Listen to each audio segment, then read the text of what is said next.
सत्संगत जी, प्यार से कहना धन्यवाद जी। सभी ये सत्संग का पिछले कुछ घंटों से जो आनंद ले रहे हैं और हर एक के भाव हर किसी ने जो सुने, तो एक वही मैसेज जो युगों युगों से संतों ने दिया कि ये एक ही कलाकार की पूरी सृष्टि, चाहे देखने में अलग अलग हैं सब, एक स्वभाव सबका अलग अलग, खाना पीना अलग अलग, फिर भी ये जो एक कॉमन थ्रेड है वो यही परमात्मा, ये सत्य, और जो ये नो वन बी वन का भी संदेश साथ ही, कि ये जो यात्रा है, जो एक को जानकर एक होने वाली बात, ये एकत्व की बात है, ये वननेस की बात है कि कैसे ये जीवन में हर कोई जहाँ एक बैकग्राउंड चाहे जो भी हो, कहीं से भी आ रहे हों, पर ये जब परमात्मा जीवन में आ जाता है, ये ब्रह्म ज्ञान से इस परमात्मा को हर समय 24 घंटे अपने अंग संग देख के दिल में एहसास इसका कर सकते हैं, तो ये आत्मा और परमात्मा का मिलन, ये एकत्व हो जाता है।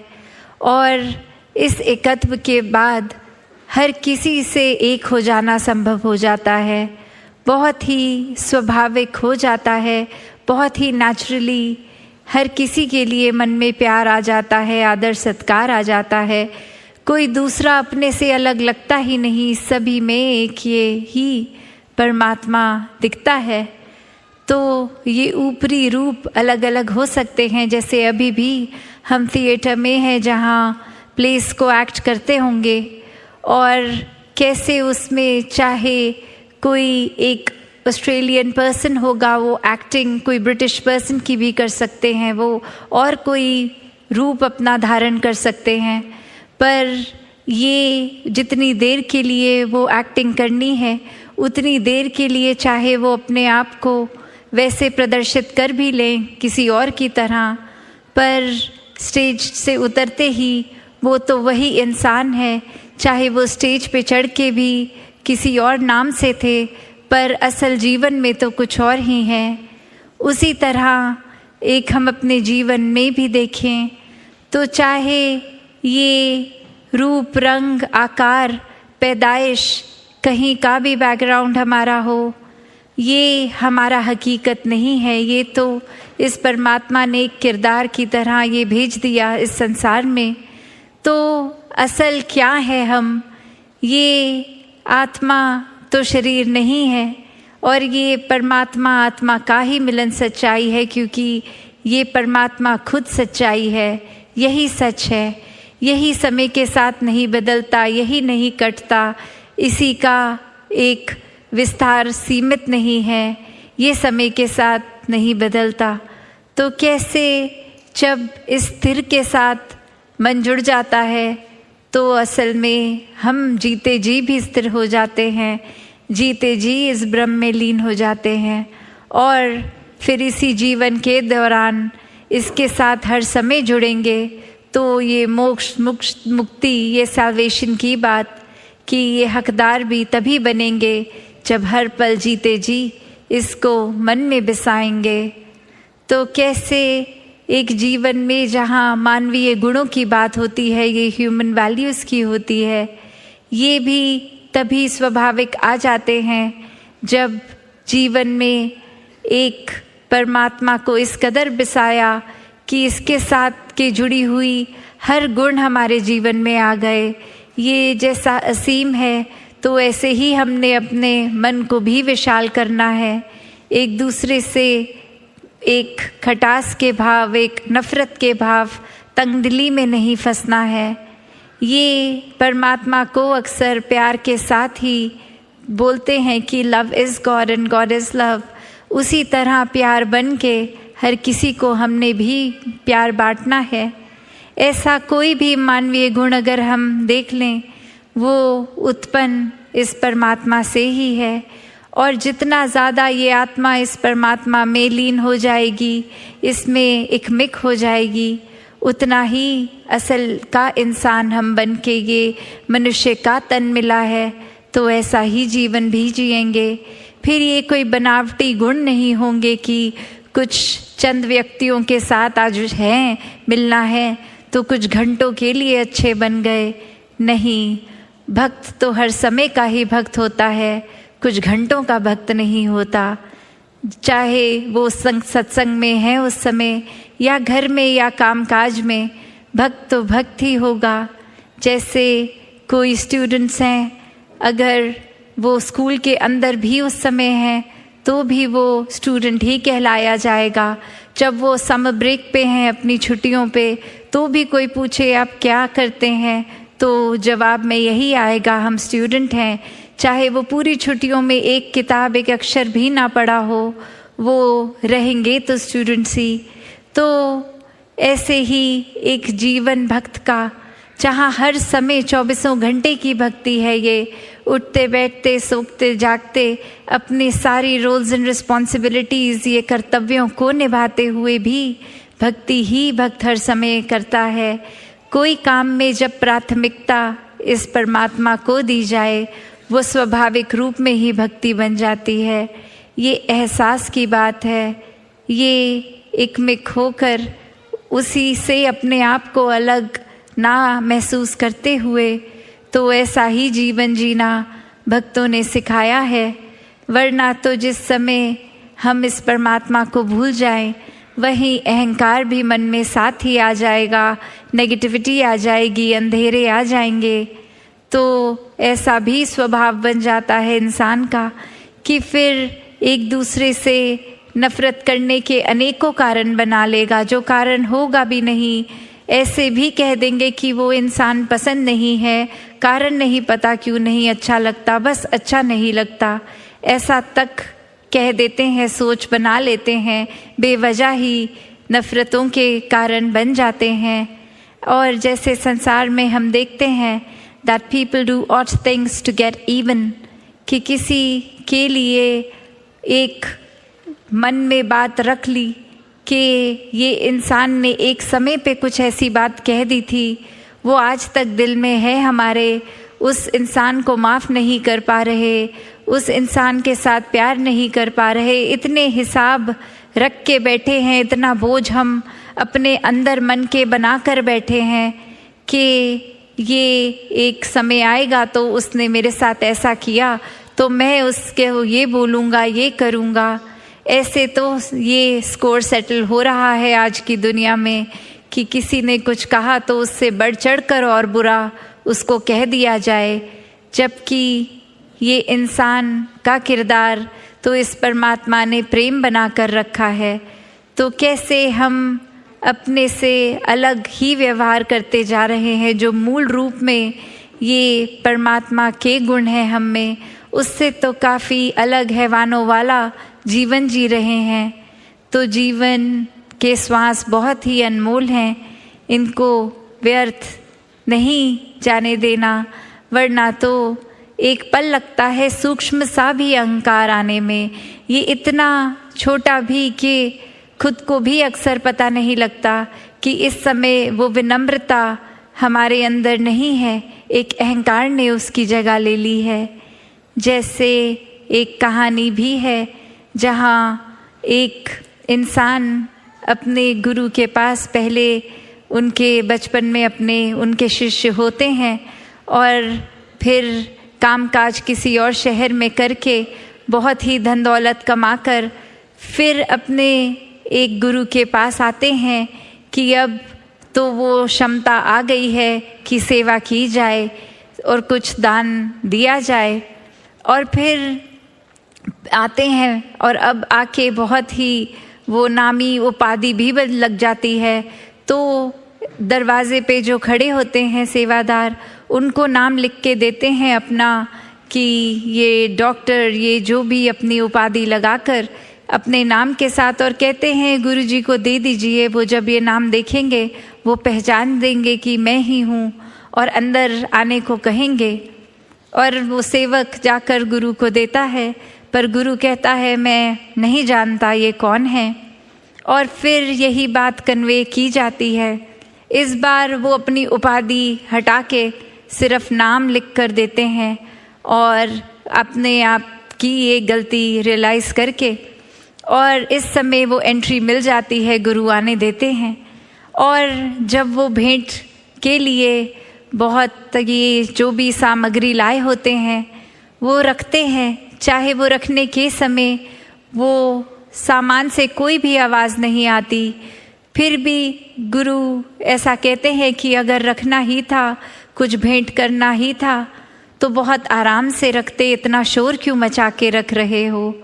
और अब वो व्यक्ति सोच में कि मैंने तो कोई शोर ही नहीं किया, बहुत आराम से, तो गुरु समझाते हैं कि ये अहंकार के शोर की बात है, कि ये कोई आस्था मन में ऐसी नहीं लेके आए हो कि कुछ एक समर्पित भाव से कि परमात्मा की दी गई दात है और इसको सेवा में लगाना है, पर ये दिखाने के लिए कि यहाँ किसी के पास और इतनी धन दौलत नहीं जितनी मेरी, तो उस भाव से रख रहे थे। तो ये भाव का शोर है, तो भावों का शोर नहीं, आराम से विनम्रता से रखना चाहिए था। और ऐसा फिर ये सीख उस शिष्य को मिलती है, और उतने में ये ही भाव आता है मन में कि ये जीवन तो एक, हम जिसको अहंकार में रच लेते हैं कि हमारे शरीर में इतना बल है, हमारी बुद्धि इतनी तेज़ है, हमारा जीवन तो ऐसा है जैसा और किसी का होगा ही नहीं। तो बात वही कि इस कर्ता को हम भूल रहे हैं कि ये परमात्मा ने ही सब कुछ दिया है। एक कस्टोडियन की तरह हमारे को ये कुछ साल मिले हैं शरीर की तरह लिए, और इसको सिर्फ सदुपयोग में ही लगाएं। अगर शरीर का बल है तो किसी को गिराने में नहीं, किसी को उठाने में वो बल का इस्तेमाल हो। एक अगर दिमाग भी तेज़ है तो चतुर चालाकियों में एक ना जलते हुए एक अपनी बुद्धि को भी सदुपयोग में लाएं। ये किस तरह से पूरे संसार का भला हो सकता है, ऐसे में लगाएं। ऐसे अनेकों पहलू जो भी हम देखें, हर एक के पीछे ये दातार ही है जो देने वाला है। बस मन को काबू हमने करना है, क्योंकि अक्सर चालाकी में हम ऐसा भी कर देते हैं कि हमारे अंदर अगर कोई नेगेटिव भाव आ रहे हैं, कोई चालाकियाँ आ रही हैं, तो भी तो परमात्मा ही ला रहा है वो ख्याल भी। तो बात वही कि यहाँ फिर हम समर्पित भाव भी नहीं रख रहे, यहाँ तो सिर्फ एक ऐसी ढाल बना के बैठे हैं कि हम कुछ भी गलत कर लें और नाम इस परमात्मा का लगा देंगे। तो बात वही कि जीवन में अपने हर किसी ने इस परमात्मा से जुड़ना तो है, पर सही कारण से, कोई लालच से नहीं, कोई इस वजह से नहीं कि परमात्मा से जुड़ेंगे तो उसके बदले जीवन संवर जाएगा, जीवन में उपलब्धियां आ जाएंगी, धन दौलत आ जाएगा, शरीर ठीक रहेगा। पर इसलिए जुड़ना है क्योंकि ये परमात्मा ही जुड़ने लायक है। बाकी सब माया संसार की क्षण भंगुर, इसने आज नहीं तो कल रूप बदलना है, चले जाना है। सिर्फ परमात्मा ही कायम दायम टिकने वाला। तो ऐसा ही एक ठहराव वाला जीवन, सहज जीवन हर कोई जीता जाए। ये साथ संगत जी, प्यार से कहना धन निरंकार जी। साथ संगत जी, आप जी के चरणों में बहुत ही सुंदर विचार आशा है प्रवान करें और ध्यान से सुने। साथ संगत जी, जब कोई हाथ और साथ दोनों ही छोड़ देता है, तब कुदरत कोई न कोई उंगली पकड़ने वाला भेज ही देता है। पूरे गुरु को समझ के सचनो कचनाल नाता तोड़न जो, कहे अवतार ओहने गुरु स्वीकार अपनाल नातन जोड़न जो। प्रभु बहुत दयालु है। साथ संगत जी, रहमत का सागर है, जो इसकी शरण में आता है उसे बख्श देता है। इस दिन ऐसे जैसे जल की शरण में आने से गंदे से गंदा इंसान भी साफ हो जाता है। रहमत और दया के सागर निरंकार की शरण में आ जाओ, ये भूले भटके को गले लगाता है साथ संगत जी।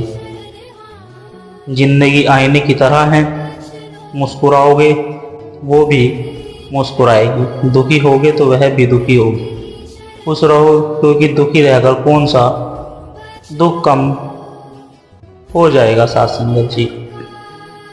श्री अष्टवक्र गीता श्लोक 12.4। हे ब्रह्मा को जानने वाले, त्याज्य छोड़ने योग्य और संग्रहणीय से दूर होकर और सुख दुख के अभाव में मैं अपने स्वरूप में स्थित हूँ। साथ संगत जी, शब्द सम्हारे बोलिए, शब्द के हाथ में पाँव, एक शब्द औषध करे, एक शब्द करे घाव।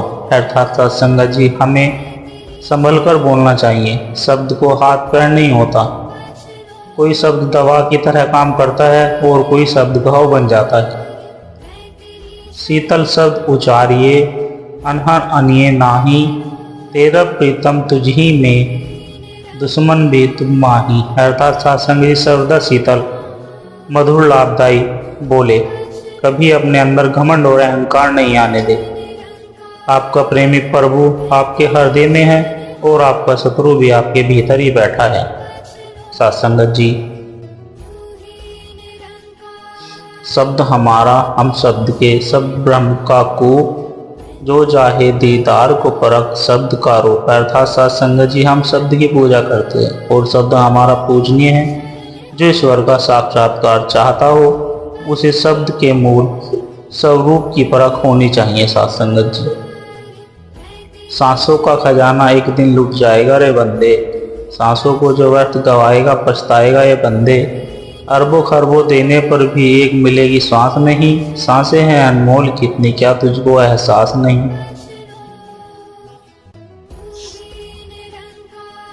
सांसों का आना जाना ही जीवन में है, तू जान ले। सांसें थम जाए तो जीवन थम जाता है, मान ले। सांस गए का क्या भरोसा, जाकर फिर आए न आए। ऐसा जतन करो जिससे कि सांस न कोई व्यर्था जाए। सांसों की लड़ी सुमरन की लड़ी बना ले रे मन मेरे, कहे हरदेव इन सांसों का लाभ उठा ले रे मन मेरे। संगत जी, कोई तन दुखी, कोई मन दुखी, कोई धन बिन रहे उदास, थोड़े थोड़े सब दुखी, सुखी राम के दास। अर्थात साथ संगत जी, जिंदगी जीना आसान नहीं होता, बिना संघर्ष कोई महान नहीं होता। जब तक न पड़े पत्थर पर छेनी हथौड़े की मार, तब तक पत्थर भी भगवान नहीं होता। किसी को कुछ ना दे सको तो बस दुआ दे दिया करे, क्योंकि दुआ वह उपहार है जिसके लिए अमीर भी हाथ फैलाते हैं। निरंकार कोई रंग ने जिसका करे प्रकट दिखाया है। पल भर में सतगुरु ने कृपा कर अविनाशी दिखलाया है। नया नहीं कुछ फर्क जहां में ब्रह्मज्ञानी को बताने को, आज के युग में नाम की प्रभु का निरंकार बतलाया है। पूजा पाठ बिना हरि जाने करते थे हम सुबह शाम, ज्ञान चक्षु दे करके हमको भक्ति ज्ञानी भक्त बनाया है। ऊंच नीच और जाति पाति के जंघा के सारे भेद मिटा, निरंकार भगवान दिखाकर एक इंसान बनाया है। जिनके मन किया ग्रंथों में, जिनसे मना किया ग्रंथों में, वही काम हम करते थे। भ्रम के सारे भूत निकाले रास्ता से ही दिखाया है। 9 द्वारे दिखला करके जब तालियां हिलाई सतगुरु ने, तो तालियों के बीच जो देखा, जो जैसा पढ़ा था पाया है। संतो है करते दर्शन रब का, ब्रह्मदर्शी हम हो गए हैं। सोते जागते भक्ति होती, सहज मार्ग अपनाया है। सासंगत जी, तेरी महिमा के ही गुण मैं गाता रहूं, हर पल मैं तेरे दरबार में ही आता रहूं। तेरे वचनों के आधार पर ही मैं चलता रहूं, तेरी निगाहों में कभी भी मैं दूर नहीं रहा। साथ संगत जी, मैं कुछ भी नहीं, सब कुछ तू ही है। भक्त अपना अस्तित्व मिटा दिया करते हैं। सुमिरन की शक्ति से मन को शक्ति मिलती है, मन में विश्वास आता है। सतगुरु में प्रभु, प्रभु में सतगुरु, कोई भेद नहीं बर्दाश्त, कोई भेद की बात नहीं। नाम का धन है सबसे उत्तम, जग में ऐसी दात नहीं। बुद्धि का बल काम न आया, न आई चतुराई है। अवतार भाग्य उत्तम है जिसकी जिनके बात समझ में आई। साथ संगत जी, सुमरन की कमी से मन में कमजोरी आ जाती है। सुमरन न होने से मन में भय सा छा जाता है। श्री अष्टवक्र गीता श्लोक 12.3। अध्यास असत्य ज्ञान आदि असामान्य स्थितियों और समाधि को एक नियम के समान देखते हुए मैं अपने स्वरूप में स्थित हूँ। साथ संगत जी, स्मरण मतलब याद करना, जिसे सुमरन कहते हैं। परमात्मा की याद सिमरन ज्ञानी कई तरह से करते हैं। कोई ध्यान योग से, कोई ज्ञान योग से, कोई कर्म योग से। मंजिल एक ही है, निरंकार का एहसास, अनुभूति। रास्ता अलग अलग है। साथ संगत जी, ब्रह्म ज्ञान का सुमरन ध्यान एहसास निरंकार से बंधन मुक्ति है। गुनहगार के लिए केवल यही दो रास्ते होते हैं कि या तो वह अपनी सजा रोते भी लगते काट ले, या जीभ को दांत तले दबाकर। इनके लिए क्षमा केवल सद्गुरु से ही मिल सकती है। निरंकार ब्रह्म की उपासना बहुत कठिन होती है, क्योंकि निरंकार से ध्यान आसानी से नहीं जुड़ता, मन बार बार भटकता है। लगातार सुमरन के अभ्यास से तू ही निरंकार करते करते मन निरंकार में टिक जाता है। संगत जी, ध्यान योग, ज्ञान योग, कर्म योग, योग मतलब योग। जब निरंकार से मन की तार जुड़ती है तब इसी योग को कहते हैं ध्यान योग। हम शंकर भोलेनाथ की फोटो देखते हैं, उसमें वो ध्यान योग की मुद्रा में आसीन है। यही ध्यान योग है समाधि। ज्ञान योग है सत्संग, जब सब मिलकर निरंकार की महिमा योगा यशोगान गाते हैं। कर्म योग है हर कार्य करते हुए निरंकार का एहसास बना रहे। सेवा पूजा, जब मानवता की सेवा में लगे रहते हैं तो निरंकार की पूजा करते हैं सेवा के माध्यम से। संगत जी, पुंडलिक और गजानंद महाराज का प्रसंग। गुरु कृपा से ही मनुष्य को जीवन का सच्चा उद्देश्य समझ में आता है और आत्मा साक्षात्कार करने की प्रबल आकांक्षा उत्पन्न होती है। शिक्षा के हृदय में तमाम दुर्गुण रूपी रोग पर गुरु कृपा सबसे अधिक असरकारक, प्रतिरोधक एवं सार्वत्रिक औषध है।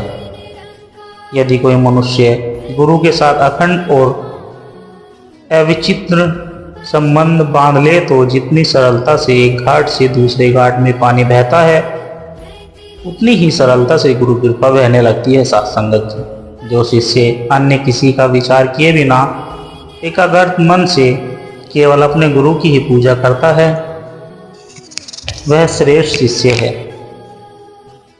सब साधक में सत्व की वृद्धि होती है, तब वह सदाचारी बनता है और उनमें गुरु के प्रति भक्ति भाव विकसित होता है। गुरु समदृष्टि के प्रतीक है, अतः वह अपने तमाम शिष्यों के प्रति समभाव रखते हैं। श्री कृष्ण उद्धव जी से कहते हैं कि मैं पुरोहित में विशिष्ट हूँ, गुरुओं में बृहस्पति हूँ, साधुओं में मैं नारायण हूँ एवं ब्रह्मचारियों में संत अनुकुमार हूँ। साथ संगत जी, शिष्य अपने गुरु की सेवा करते हो तब उसे दूसरों की सेवा कभी नहीं लेनी चाहिए। आध्यात्मिक विकास में उनके लिए वह एक महान अवरोध है। दूसरों को गुरु भाई बनाकर अपने गुरु का यश बढ़ाओ। गुरु भक्ति विकसित करने का यह राजमार्ग है। साथ संगत जी, आप महान विद्वान एवं धनवान हो, फिर भी गुरु एवं महात्माओं के समक्ष आपको बहुत ही नर्म होना चाहिए। शिष्य अधिक विद्वान न हो, लेकिन वह मूर्तिमंत नर्मता का स्वरूप हो तो उनके गुरु को उस तक अत्यंत प्रेम होता है। सत्संग जी, कल हमने पढ़ा कि गजानन महाराज का एक शिष्य जिससे ठकुराइन कहती है कि चलो तुम फलाने महाराज के पास चलो, उससे दीक्षा लो। गजानन महाराज अपने शिष्य पुंडलिक के सपने में आकर उसे समझा रहे हैं। पुंडलिक कहता है कि महाराज कोई पूजन की विधि बताइए, किस देव की आराधना किया करूं। गजानन महाराज ने पिता की भांति पुंडलिक को समझाया। पुंडलिक, तू जानता है जैसे तेरी ज्ञान की आयु बड़ी होगी तुझे एक रहस्य समझ आएगा। पुंडलिक ने कहा, कौन सा रहस्य? यही कि देवों के देव गुरुदेव होते हैं। गुरु की पूजा सर्वोप्रिय है, परम आराधना है। सत्संग जी, इतना कहकर गजानन महाराज ने अपनी पादुकाएं उतारी और पुंडलिक को सौंप दी। यह लो, संभाल मेरे चरण प्रतीक। आज दोपहर के बाद से तू इनका पूजन आरंभ कर देना। दिन में 2 बार इनके आरती और आराधना करना। अब मैं चलता हूँ। गजानन महाराज अंतर्ध्यान हो गए। सत्संग जी, पुंडलिक का दिव्य स्वप्न खत्म हो गया। पूर्वी नभ में प्रकाश की नारंगी रेखाएं खींच गई थी। पंछियों के समेत स्वर गूंजने लगे थे। पुंडलिक अपनी खाट से उठा। उसके हृदय में एक अपूर्ण आनंद हिलोरे ले रहा था। दिव्य स्वप्न उसकी स्मृति में बिल्कुल ताजा था। वाह वाह मेरे गुरु महाराज, पूजन विधान बताए गए परम वे चरण पादुकाएं वे कहाँ हैं? क्या मुझे हट से बनवाकर लानी है वे पादुकाएं? परंतु वे महाराज की पादुकाएं तो नहीं होगी, तो मैं क्या करूं? सत्संग जी, पुंडलिक तनिक उलझ सा गया। फिर उसने सोचा कि मैं अपनी तरफ से तैयारी तो करूं, आगे का रास्ता गुरुजी ही दिखाएंगे। सुबह से सारे नित्य कर्म करके पुंडलिक ने पूजन की सामग्री इकट्ठा कर ली। पड़ोसी के बगीचे से फूल ले आया। देसी घी बत्ती का दिया तैयार किया। इन्हीं प्रबंधों के बीच उसके घर के बाहर द्वार की संकल्प बजी कोई अतिथि आया था। सत्संग जी, पुंडलिक दहलीज पर पहुंचा। द्वार खोला तो पाया कि उसका पड़ोसी गुरु भाई सामने खड़ा था।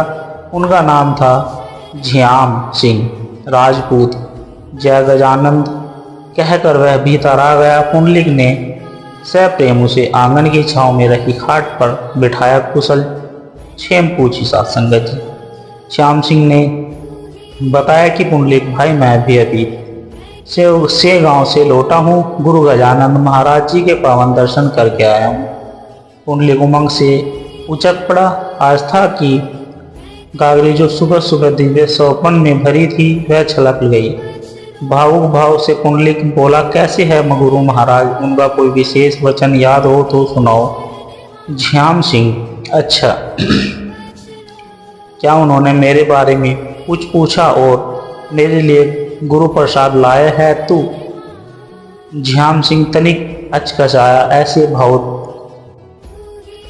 तरंगे पहले तो पुंडलिक ने नहीं देखी थी। झ्याम सिंह हंसते हुए बोला, तो भला आशी का विचार ले। पहले तू बता, तुझे भला कैसे पता चला कि मैं से गांव से तेरे लिए कुछ प्रसाद लाया हूँ? सत्संग जी, पुंडलिक प्रसन्न हो गया। झ्याम सिंह ने आगे कहा, प्रसाद ही नहीं, विशेषतम प्रसाद लाया हूँ। 2 दिवस पहले जब मैं गांव से वापस आने लगा, गजानन महाराज ने मुझे पास बुलाया, अपनी पादुकाएं उतार कर मुझे दी और कहा, इन्हें पुंडलिक को दे देना, लेकिन भाई संभाल कर अपनी अमानत महाराज जी की चरण पादुकाएं। सत्संग जी, पुंडलिक संदेह गया। दिव्य स्वप्न की सत्यता का प्रमाण सामने देखते ही उसने दृष्टि उठाकर सूरज की दिशा में देखा तो पहर बीत चुके थे। पुंडलिक के नयन झमझमा बरस पड़े, क्योंकि गुरुदेव ने कहा था कि दोपहर के बाद उनका पूजन करना। उसने चरण पादुकाओं को हृदय से लगा लिया, फिर मस्तक पर सुशोभित किया। भीगे नेत्रों से चूम गुरु पादुकाओं को पूजन वेदी पर स्थापित किया। सुगंधित पुष्प और चंदन अर्पित किए। सत्संग जी से बीच भागा भाई ठकुराइन भागती हुई भीतर आई। आओ देखा न ताओ, जोर से चिल्लाई। पुंडलिक, चल जल्दी। अंजन गांव नहीं चलना, क्या बाहर तांगा तैयार खड़ा है। लोका पुंडलिक मुंडा दृढ़ता का बल उसकी आंखों से झांक रहा था। इतना सबल था वह, बल्कि भागाबाई धक्का खाकर 2 कदम पीछे हट गई। साथ संगत जी, पुंडलिक ने बड़ी धार्मिक बात कही। जिन गुरुदेव को 2 दिवस पहले ही आट हो गई कि मेरे मन में क्या आंधी उठने वाली है, जो मेरे मांगने से पहले ही मेरे लिए साधन जुटाकर भेज रहे हैं, जो घट भीतर प्रकट होकर मेरे द्वंद्वों की सारी गांठें खोल रहे हैं, ऐसे अंतर्यामी करुणामय सतगुरु को छोड़कर तो मुझे भगवान भी नहीं चाहिए। साथ संगत जी,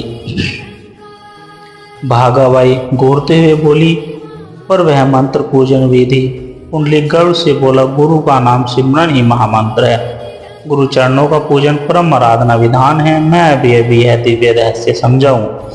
परंतु भागाबाई न समझ सकी। उसका मुंह लाल था, जैसे भागती हुई वह आई थी वैसी उल्टे पांव भाग खड़ी हुई। साथ संगत जी, प्यार से कहना, धन निरंकार जी।